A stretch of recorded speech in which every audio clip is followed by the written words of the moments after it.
जरा सा कि मुश्किल से दिखाई पड़े। फिर उसने पूछा विद्यार्थियों को कि क्या दिखाई पड़ता।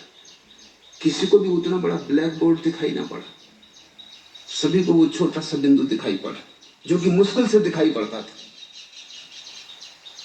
उसने कहा ये चकित करने वाली बात है, इतना बड़ा तख्ता कोई नहीं कहता कि दिखाई पड़ रहा है, सभी ये कहते वो छोटा सा बिंदु दिखाई पड़ रहा है। तुम जो देखना चाहते हो वो छोटा हो तो भी दिखाई पड़ता है,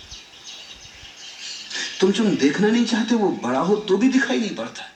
तुम्हारी चाह पर सब कुछ निर्भर है, तुम्हारा चुनाव निर्णायक है।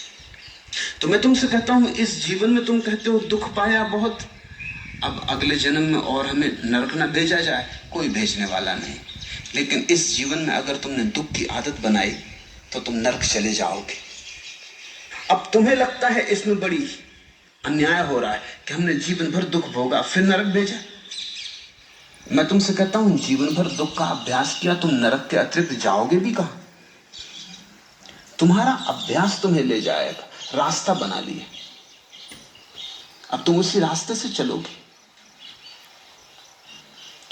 तुम्हें अगर कोई स्वर्ग भेजना भी चाहे तो कोई उपाय नहीं, तुम स्वर्ग में भी नरक खोज लोगे। नरक तुम्हारा जीवन कोण, ये कोई स्थान नहीं है कहीं, ये तुम्हारे देखने का ढंग है।